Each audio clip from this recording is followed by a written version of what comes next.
So help me welcome this morning Kadenia Javis of Javis Tax Service.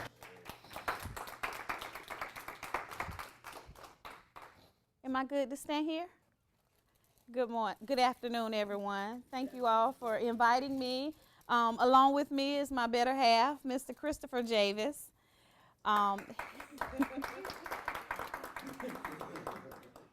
Good thing today, Wednesday is an off day, so we hang out together on our off days. Because other than that, I'm in the tax office January through April, working 16 to 17 hours a day.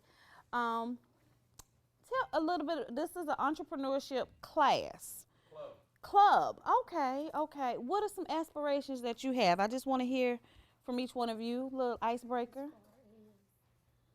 What do you want to do? What do you do? What do you love to do? What is your passion to do that you want people to pay you for?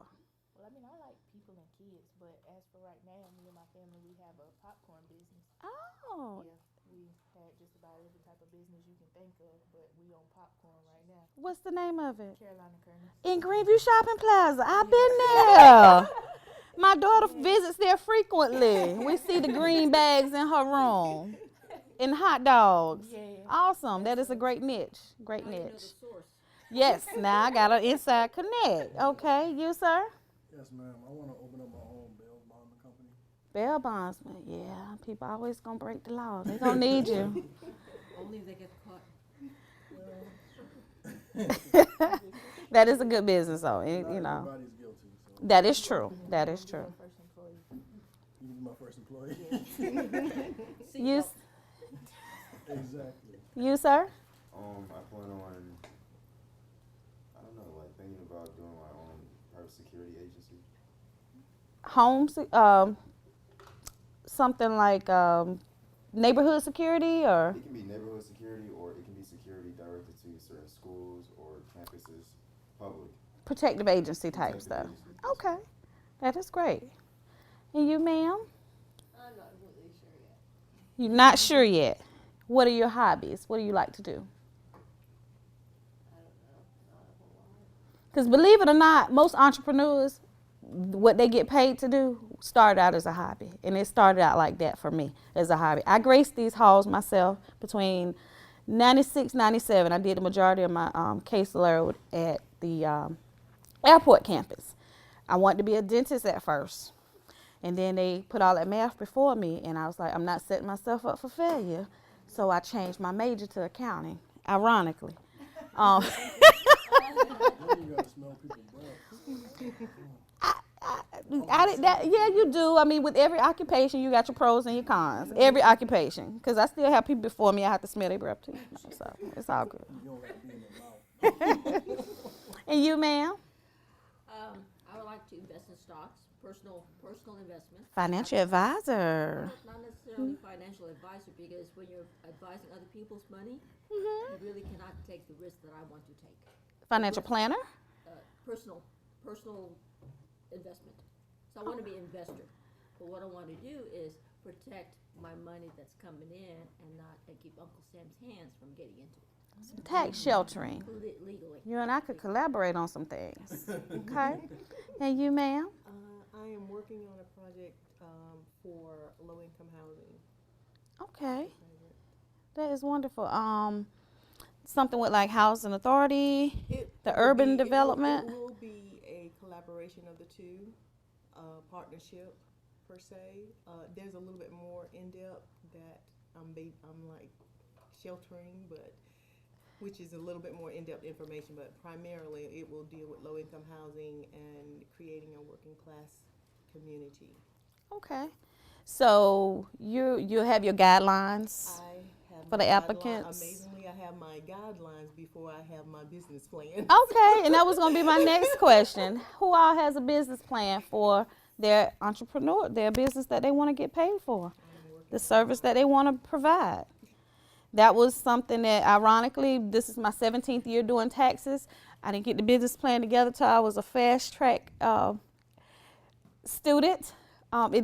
It was just a matter of taking the time, putting your ideas and dreams on paper, because you can't go into any bank and ask for any business loan without them seeing your vision on paper. You can sit there and tell them, but they need to have it strategically planned out And the SBA has a great template format that will allow you to do that. This is my 5th year being full-time in my business. Like I said, it started out as a hobby at the kitchen table at home once I took my first income tax accounting class here at Midlands Tech.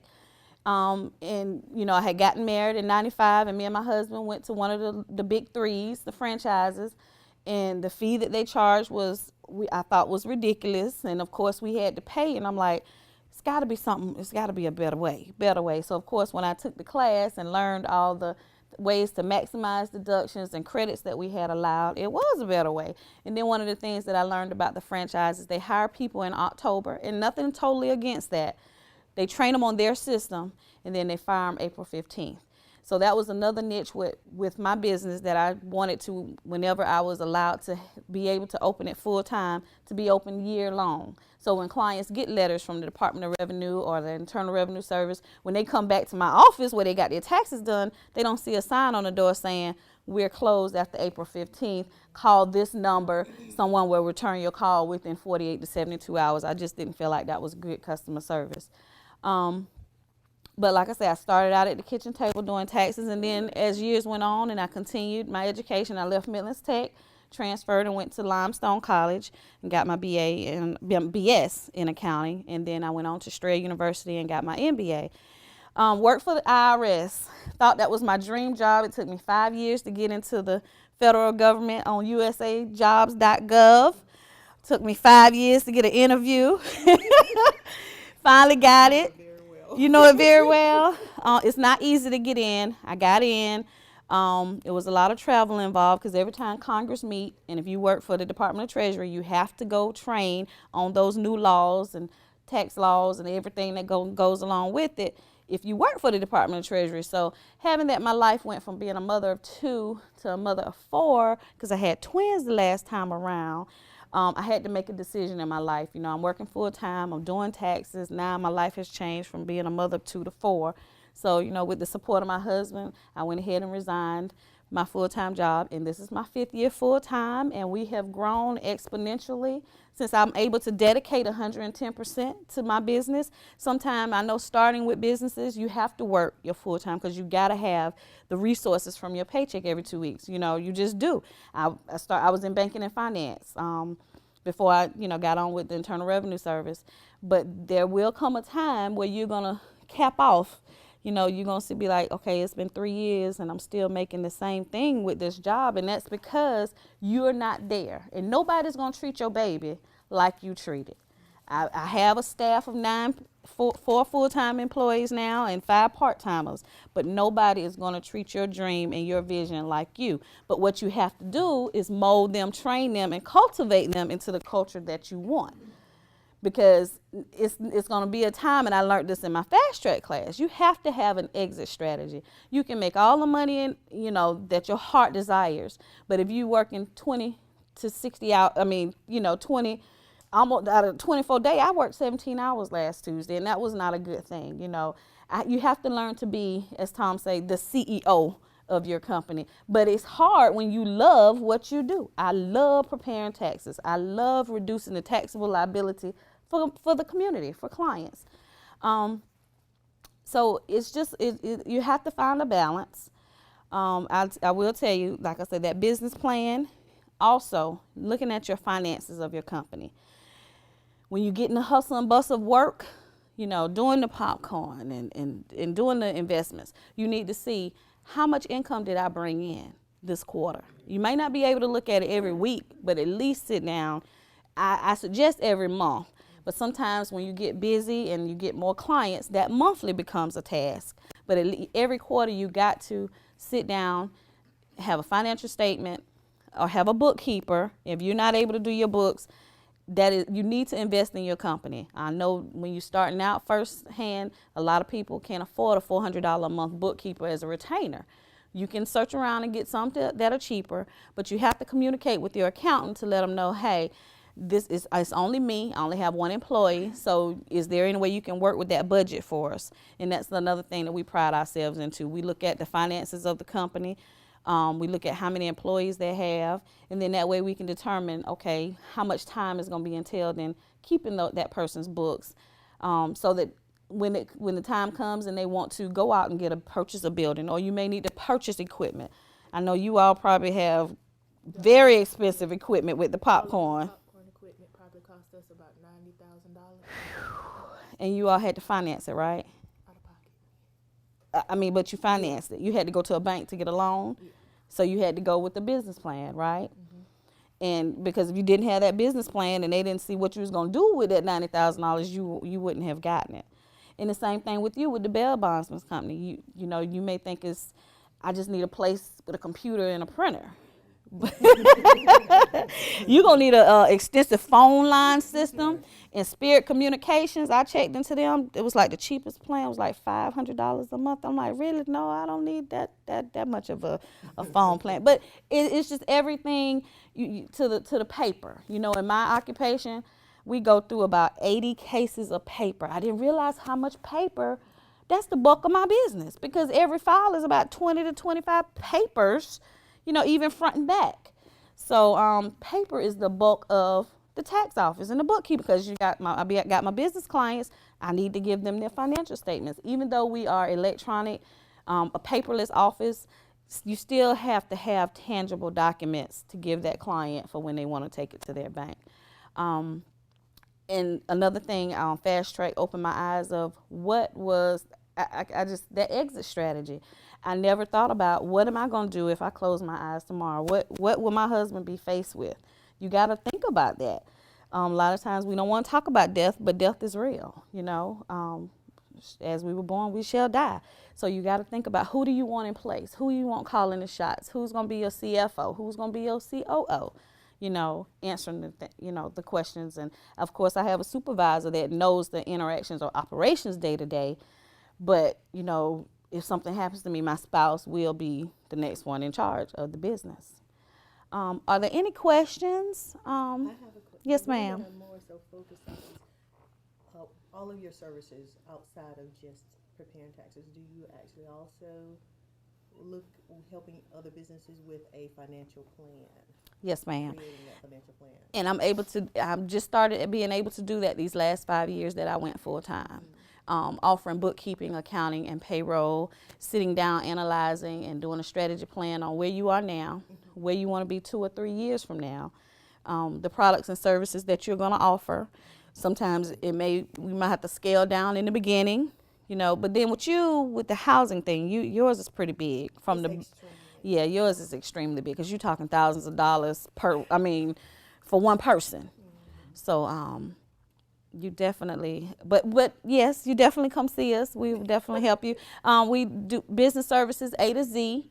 Now your thing, what she does, we don't do, because that takes. Will you have your Series 6, 7 for stocks, Well, for investments? so what I do is I just look at, I research my companies, Mm-hmm.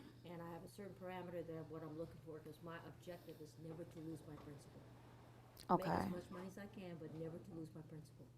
So I'm looking at companies like 3M, you know, Microsoft, Netflix, Amazon, and try to project Netflix, for example.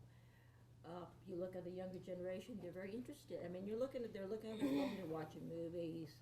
You know, cable companies taking a hit because they're doing Netflix, right? Netflix Amazon. putting time on That's what I'm Amazon. doing is I'm looking at companies that I feel would be profitable, and I listen to their quarterly report that comes out, because your mutual funds, they have their hands tied, so they have to show profit within 12 months. A lot of times these companies do not show profits. If they're long term, you buy them and you hold them. That's where you make your money, is buying and holding. But your mutual funds are tied in because the customer wants to see how much money they're making. And it doesn't always go up and down. Sometimes you might have a good month, and sometimes they'll take a dip, because like your oil, if the surplus of oil is abundant, then your oil companies are going to take a hit because they're not selling as much. Does that make sense? Okay. So I have more freedom on my own personal investment versus investing for somebody else's money, because I'm concerned about his money now. I don't want to lose this money. So you're not interested in working for Edward Jones? No, absolutely not. Oh, okay. I want to work for somebody to make them money, and I'm only getting a cut. That's Yes, and that's true. That's true, and that's one of the reasons. Probably in 2006, H&R Block sent me a $69,000 check in the mail. I guess they have access to all the smaller tax offices. Well, it's public knowledge with who's an authorized e-filer with the Internal Revenue Service. And it came in like August, tax season was over, and it was very tempting. If I cashed this check, I would be buying into their franchise. They wanted me to come to some beach in Virginia, me and my husband, all exclusive paid for like 2 weeks, so they could wine and dine us and get us to, I would be selling my book of business to them, but I would still run the H&R Block office. And then I would have to be open their hours. I would have to charge their fees. And that's something that I also do not. The fees that they charge. I learned at a class here recently, they charge by the strokes. Where most accountants charge by the forms and the schedules. That H&R Block thing, we were in Texas. I went to a class in Texas. They charge by the strokes. So that means if you got, they do the forms too, but whichever one is the most, that's the one that the computer is going to generate your receipt. So when they come in my office and I had a customer come in yesterday, him and his wife, married filing jointly, plus he has a partnership with that, which that is a 1065 form. He paid $1,300. And I'm not going to say it's not worth it, but I looked at the K1, which that's the partnership, it was only like $6,500. See, we do an analyzation of the whole picture. And because we're private and we're small, we can do that. But if I was to buy into one of the big threes, we call them the big boxes, big threes, I would have to do things the way they do them. And it's a franchise. So, you got to do with the franchise.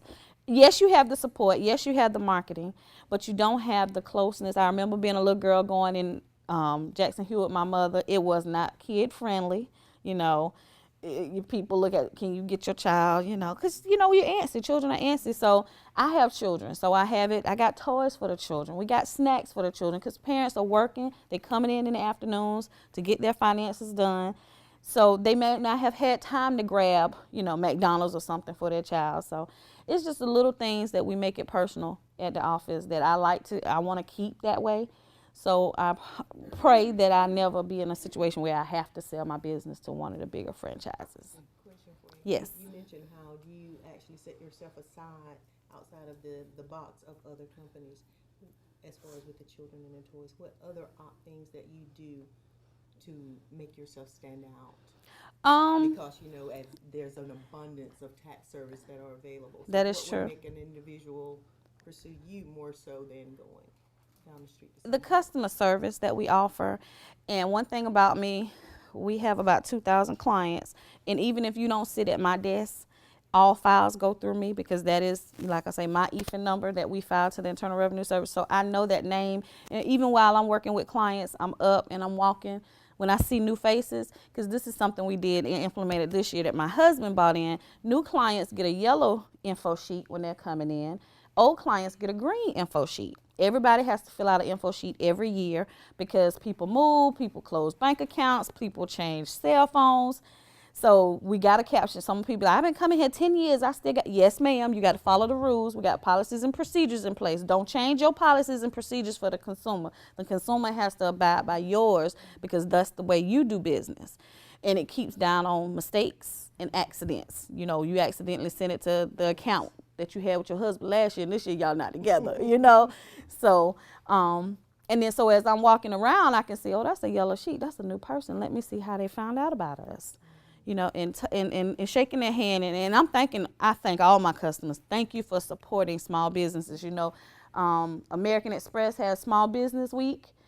And that is a wonderful thing. The city of Columbia supports small businesses, keeping it in the community, supporting our own, keeping local dollars, keeping dollars local. The franchises are fine. Yes, we are going to have to go to Walmart for things, but if you can go to your mom and pop store just for one or two items and you can support them, then now that I'm a entrepreneur and this is my bread and butter, how I feed my children, I understand the concept now. I understand So let me ask it. you another question.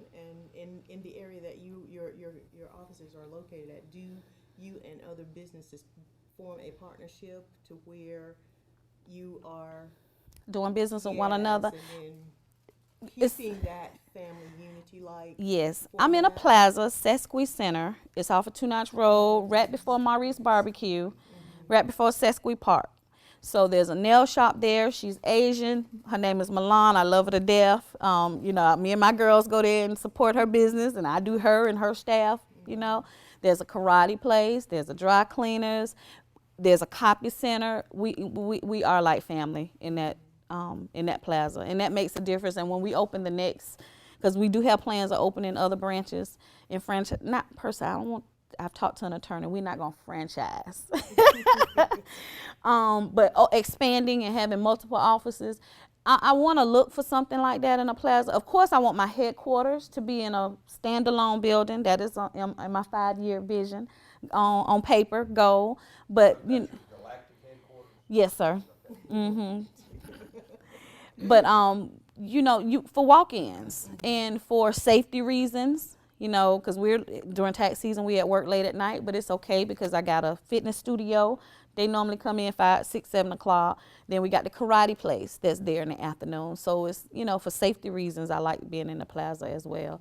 And then when you move in, you always go and introduce yourself, and of course, give them a package and let them know, this is an introductory special that we want to offer you for, you being our neighbor.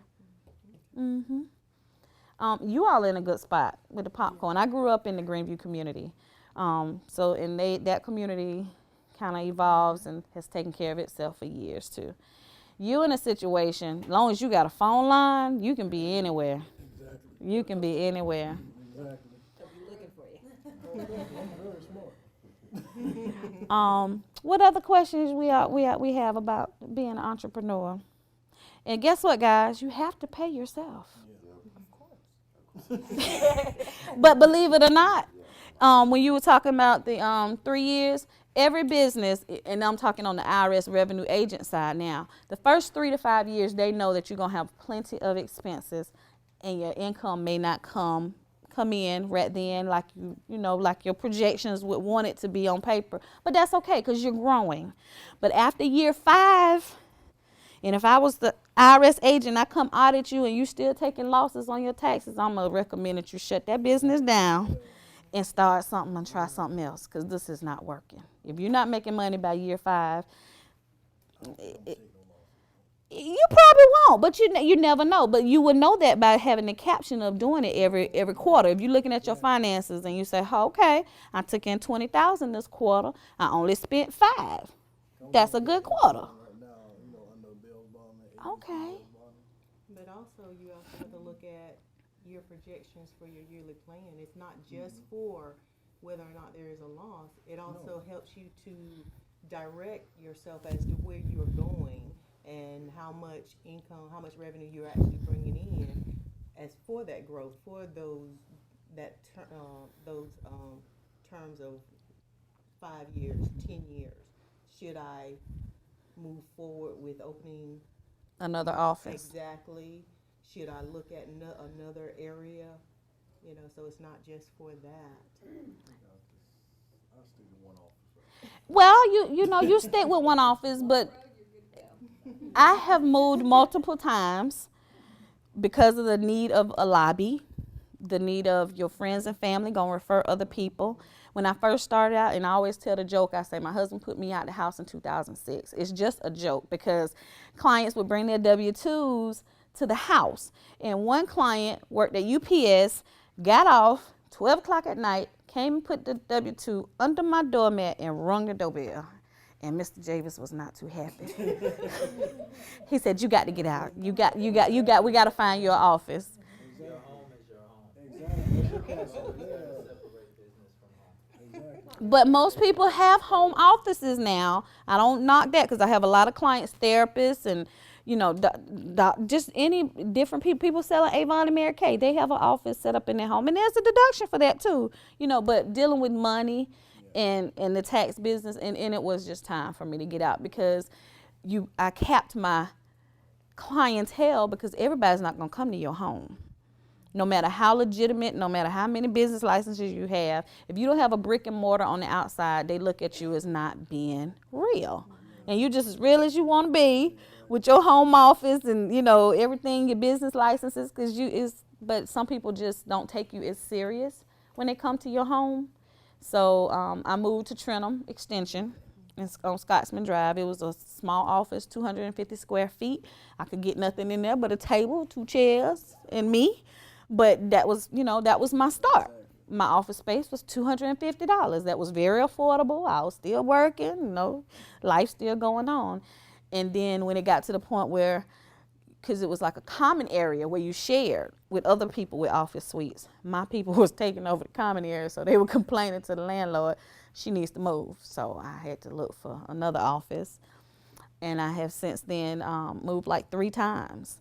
So I've been at Two Notch. I just renewed my 3-year lease, and I'm happy there, very happy. The clientele, the area, the diversity, but I know we've outgrown that office too. So it is time for us to open a Javis tax service on another side of town. Tammy for that. Does Tammy do commercial? Yeah. Oh, I didn't know that, LaSanta. That's her basis. Commercial, okay, because I've sent her plenty of business for residential. Please don't tell her I didn't know that. But I would definitely keep that in mind this summer when we sit down and do some mastermind things. And you all, with being in business for yourself, you cannot be in business by yourself. You got to have a mastermind team, whether it be your spouse, your significant other, mother, father, friends, people of like-minded business. They have goals and aspirations of doing things. It may not be what you're doing in the same line of work, but like-minded. And when I say your mastermind team, if I got a question or something, LaCenta is my, construction person. What you think about this? Because she knows about construction. I have nothing. I just look at it, and if it look pretty, but she be like, no, that's it just look pretty. It's no good. It been sitting up too long. So, and normally it's about 5 people in your circle. When I say business circle, not your family circle of love, that one, but your business circle. You have to get, yes, ma'am. You were just talking about the 5 people. Tell us the 5. Is that like a mentorship program? It could be, because of course you want somebody who got some wisdom and been there and done that, or has experience or can tell you where to go. Like with me, I have a lot of resources. I may not have all the answers, but I got a lot of resources. I know where I can go get, where you can go. I can help people to go get different things that they need. You're always going to need an attorney on your side. You're always going to need a good accountant on your side. Then you're going to need that person who's probably been in business for some years and can tell you, some do's and don'ts.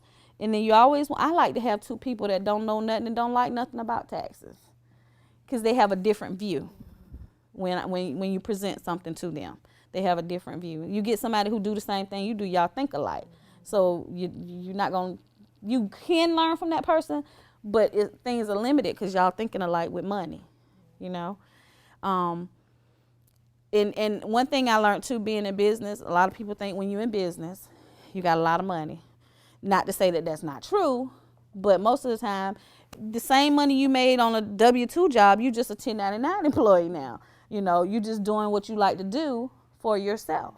You have to be diligent. You have to pay yourself. Of course, you may not be able to pay yourself what you're worth the first 3 to 5 years, but at the end, as you go into year 6, you need to be paying yourself a decent salary, because it don't look good to the banks if you're not paying yourself. One thing that I did last year is I put myself on a W-2.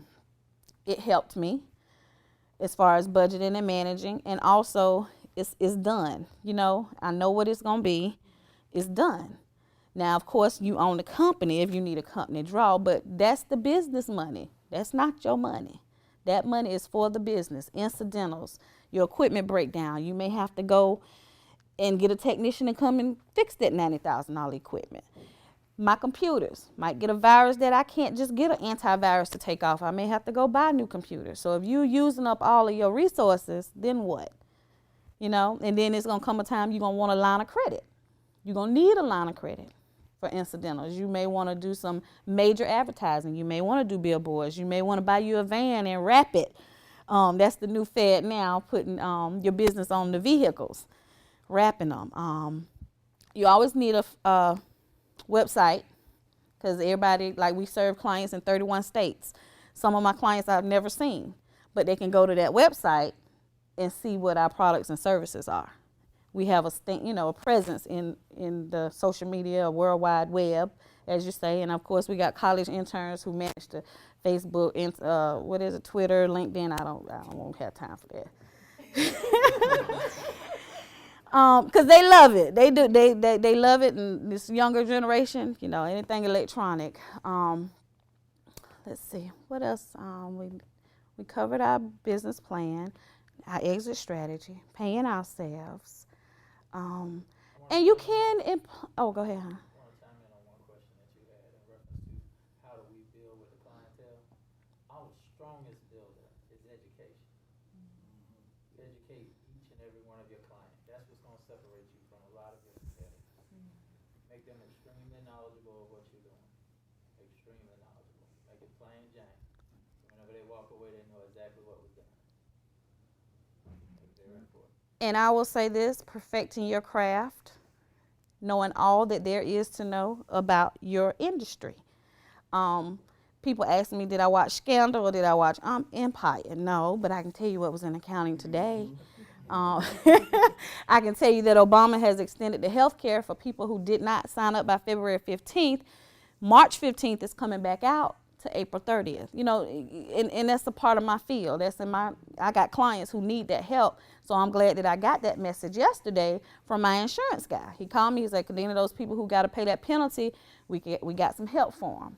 So y'all spread that word if you know anybody that does not have, because insurance is a mandate, and if they don't have it, the penalties are being reduced out of their refund this year. That it was $95 or 1% of their adjusted gross income. Everybody had in their mind, it's just $95. No, it was $95 or 1%. Next year's 2% or $325. Then the next year it goes up to $500 or $600, and it's going up. We don't know what's past year 3. But it's a mandate now, and people have to have it. And like I said, they're extending it. The open enrollment will be back again March 15th to April the 30th for anybody who does not have it.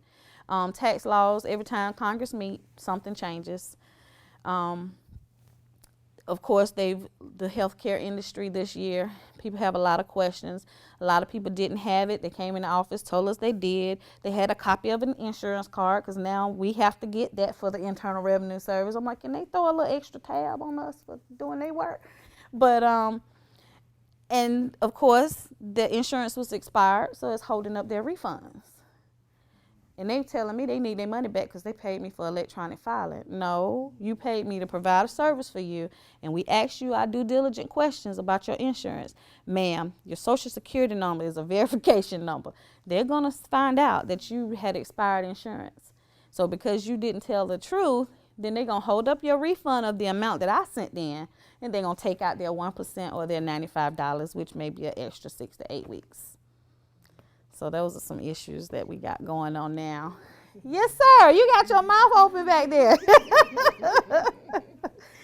They try it. They try it. People will try it, but that Social Security number follows you. And it's linking up with the Social Security Administration and DHHS. You cannot hide or run. It's the law. So they're going to catch you. You can only cheat the system so many times. And see, that's where the bail bondsmen come in when they get caught. And those same individuals talk to the folks that issue student loans. Oh. They're going to know where you are. Yep. So if you got a student loan outstanding, not like when Ben and I were in college. We finally paid my wife's student loan off like 18 years after we. Oh yeah, that's a debt I know I'm gonna take to my grave. They weren't diligent in following it. Right now, because they're tied in Internal Revenue Service and everybody else and Social Security Administration, they identify you with that Social Security number. If you're not in school, they're coming to get their money. And that's something else we assist with. We assist with FAFSA, and because when I worked at Strayer University, I was in financial aid. So I learned that system front and backwards. So I assist my clients with that. You know, a lot of time you got grandparents that are raising their grandchildren, and they're not as computer savvy as, you know, so they can come in and we do that for them free of charge. Yeah. And then sometimes they get those rejects because FAFSA goes with your tax return. You cannot do a tax return and say you were head of household with 2 children. Then when you do your FAFSA, and it asks you how many people live in the household, and you say 6. So then the school at Midlands Tech gonna send a verification worksheet where the truth is. Well, and when the school finds out, financial aid counselor, then that's when you got to go back and do an amendment on those taxes, married filing separately or married filing jointly. Yep. Like I say, that Social Security number is there for a reason. It is linked up to everything. Are there any more questions? I enjoyed being here with you guys. Yes, Miss Lewis. Yes, hello. Hi there. I'm here to support. Well, I thank you. Would you tell them a little bit about the Fast Track program and the importance of networking with other business owners and continue? I know you talked about educating yourself on the accounting side and the law, but also on the business side. Lucinda was in our class last year, 2014, and we had talked about definitely being neighbors wherever you go, and definitely Fast Track opened up ideas. That Kaufman program is excellent, because I keep telling that exit strategy. I really had to do that and put that in place because I had not thought about that. The networking, the business plan, and the different presenters that came in that talked to us about their experiences and things that they did. I know Natalie did my end of the year conference, Miss Gregg, leading in stilettos, and she's an awesome speaker. And process improvement. No matter, every day, we're always looking for ways to do our job easier, because at the end of the day, you need to work smart and not hard, right? So process improvement, and that's where my husband with the manufacturing comes in at, trying to put in those processes in the tax office to help us be expedient, but also, you know, quality of work, your quality of work. And again, like I say, we go to classes year round. We take classes, Department of Revenue, the IRS. We definitely have to do our tax classes. Every year we have to go to Georgia because we have to, and then the IRS forms. My office, and it's mandatory. If you're going to be employed here, I need these 4 certificates in your file before we go into the next tax season. Because how you going, if a client asks you a question and you're not confident in your answer, then they're not going to come back to you. You know, if I ask you a question about the Affordable Care Act and you can't tell me anything about it, or you tell me you direct me to a website, because I have done that, gone places and asked questions, and they be like, oh, I'm not sure, just check out the website. If I wanted to read, I would have read. I'm here in your establishment where you do this every day. You should know the answer. And that's what a lot of people, where your business growth is going to come from, your knowledge, your confidence in what you're saying. And that's all about perfecting your craft. There's a lot of webinars out there. Me, I can't do webinars because I got ADD as an adult. I've diagnosed myself. I can't sit still long enough for a webinar. I have to be in a class. I was glad to be at Fast Track. It was during my tax season. It was busy, January through March, but those 3 hours every Tuesday night was well worth the investment in myself for being the leader at my tax office. Yes, Mr. Javis. I want to ask you all a question. When do you start your process? When do you start documenting your process in your business? Before I ever open the doors. Yeah. Way before. Before I ever open the doors. Decide that you were gonna be in From the business moment. is whenever you start documenting your process. Because those processes are going to constantly change. And if you never document it, you never know what happened to make you change that process. You may find yourself going right back in a circle. And instead of making money, you're just going in a circle instead of going up. Because you never changed that process or found out where you made the mistake in the process. So I'm telling you each right now, start documenting. Be passionate about it, even from conversations. Whenever you made a deal here, how did you discuss this deal? What was key in the discussion to make the deal work? Because you're gonna have to make another deal, and you may have to say the same terms. You may have to use the same lingo. You may have to be feeling the same, you know, it's gonna be important. You're gonna be winning people over, and you're gonna grow your business a lot faster if you know how you did it the first time and improve it. Real important. And follow up. When you get a person's like the coffee thing we went to, follow up. Make sure you have business cards. Don't write nothing on a piece of paper. Have a business card. Vista Print got them free, $6.95 I think for 500. Use those business cards for thanking them for taking the time to come to, if you invited them somewhere, or following up later, letting them know what all other services you provide, because that's what we're kind of doing now. Rebranding, letting people know we do more than just taxes. It's really, my legal name is Javis Financial Services. But my doing business as name is Javis Tax Service, because I know if I put Javis Financial Services on the billboard, people are going to run the other way because they're going to think I'm selling insurance, because I've had people to tell me that. You know, your name says it all. But when you say tax service, oh, we're going to get some money, so they're coming in. So then once you get them in, then it's your job to retain them and make sure they come back. And then that's your time to educate them and let them know we also do this, we also do that. You know, there's no need for you to have somebody over here doing your bookkeeping. I mean, unless you're just happy with that person. But if you can win them over and get the bookkeeping and accounting, and we do your taxes, everything under one roof, that'll be awesome. All you got to do is email us your bank statements once a month. Then we can put it into our accounting software. Then we will email you back your financial statements, your profit and loss statements, your GL ledger. But we deliver a nice copy and a binder for the client too.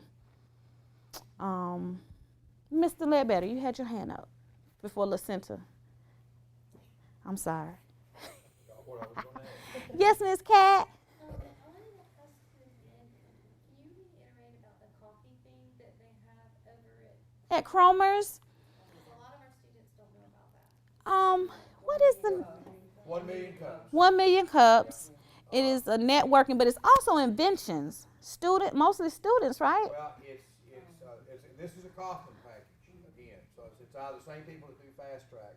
It's called 1 million cups because every Wednesday morning at 9 o'clock local time, there are I think 72 cities now across the United States at local time where groups get together, have a cup of coffee, and talk about small business and entrepreneurship. All right, that's why it's called. They're trying to get to the point where there's 1 million cups of coffee being served consumed and talking about this. All right, so they've got the local organization here is at Cromer's.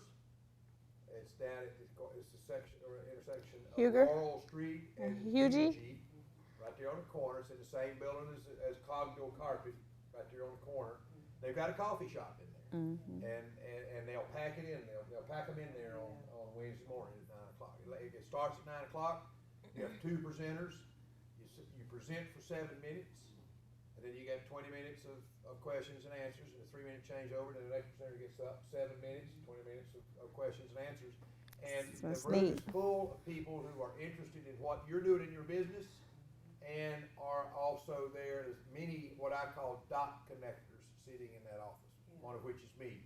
You know, and I say, I bet you they could benefit from Fast Track LLE construction. You know, and so I'll reach out and get a business card and try to connect them up. But that's what it's all about. That's what it's all about. It's really good too, and if you're considering starting a business, they have people who are presenting their business ideas, or they already started the business, or they're in the process of they're in the incubator, and they're in the process of starting the business, and they come out and they present, and it's educational because everybody has different forms of business, but to see how their business model is and how they use technology, I mean, I recommend you go. It's really good.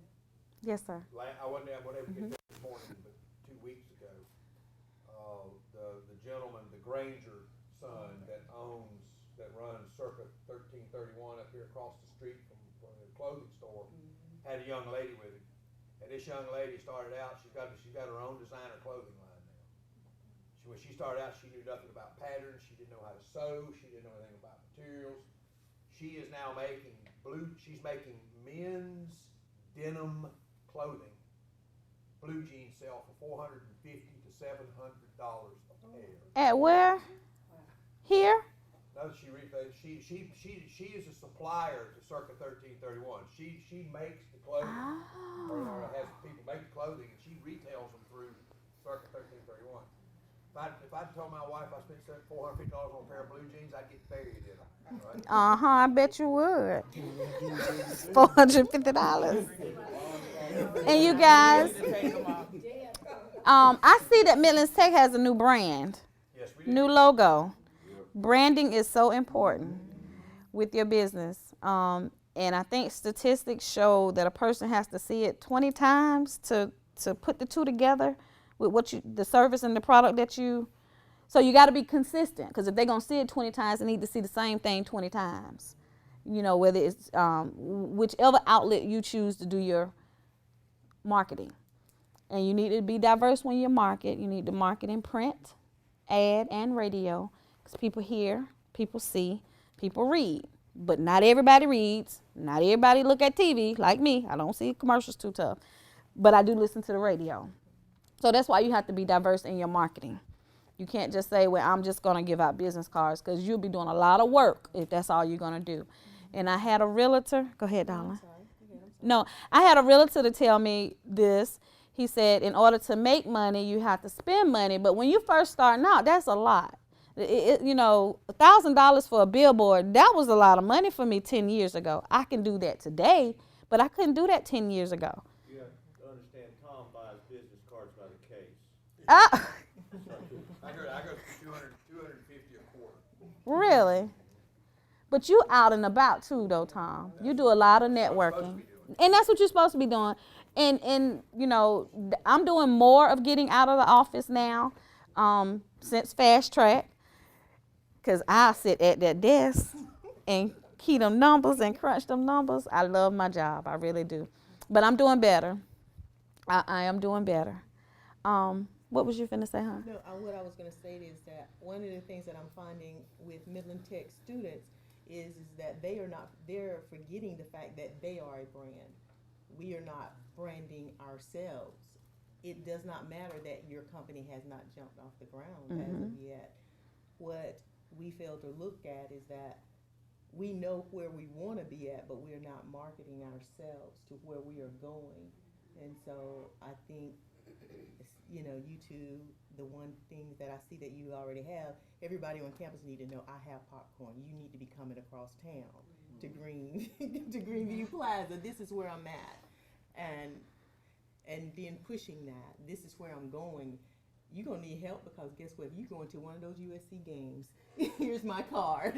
Give me a call whenever you need me. So we're not doing those things. And that's one of the things I love coming here, because of the fact that I have an opportunity to talk and narrow people down and say, okay, this is where I want to be at. This is what I'm trying to do. Where are you at? And tap into a lot of things. And Dr. Cerny is like, Juanita, you've already pushed yourself here. It's like, I push myself because this is where I am. This is where I'm going to be at. And these are the things that I'm going to make happen. Right. You know, That's awesome. Setting goals. And also, when you're branding yourself, a lot of my self-employed contractors don't think they have a business because it's just them. You are your business. If you never hire one employee, you are your business.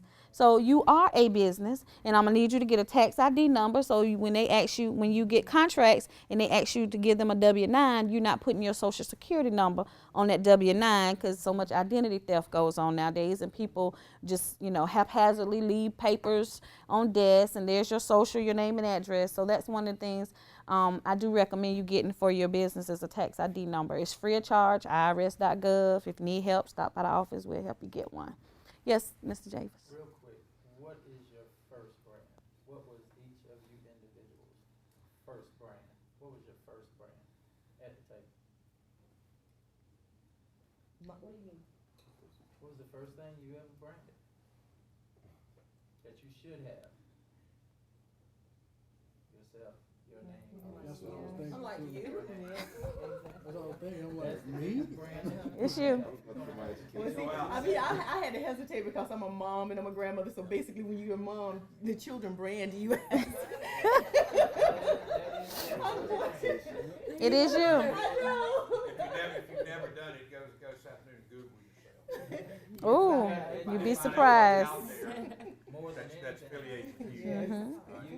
You, and then business, me, business, me, business, me, business employees, back to me, business employees, back to me. Now I'm Always 17. brand new. Yeah, this is my 17th year in, my 5th year with employees. So my clients that was with me from 98 to 2006, they're not as apt to be with the employees because it was just me, me.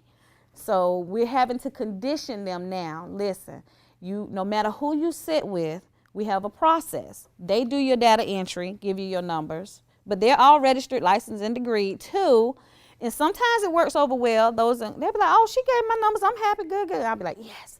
But then I got those clients, they just holding their stuff. No, I'm not sitting with nobody but Miss Javis. And I'm like, listen, I'm not going to key your stuff because we have to scan it. They have to put it in, and then I review it. My eyes are the last ones on it. So then that's how we have to let them know, it's okay to sit with somebody else.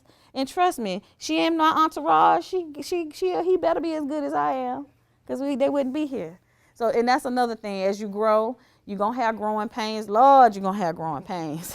Employees supposed to be a part of you. It's your business. That is true. And when you will find out those who are not on the same boat. As I learned in fast track class, we was taught that they need to be on the bus, on the right seat on the bus. So those that you find out not on the right seat on the bus, then you're not going to renew their contract. They won't be back. Because you can't have somebody hurting your brand. Let's give Miss Javis. Thank y'all. Thank you. Thank you. Thank you for the invite. And the Entrepreneur Club will meet in March, and we'll meet in April. And our March date is March 25th, just like today. The April date, I think, is April 22nd. And that will be the last meeting for the year, because after that, some of them may have graduated. So we all seniors? We all about to graduate? Okay. Here, if you come next month, bring again. Bring somebody with you.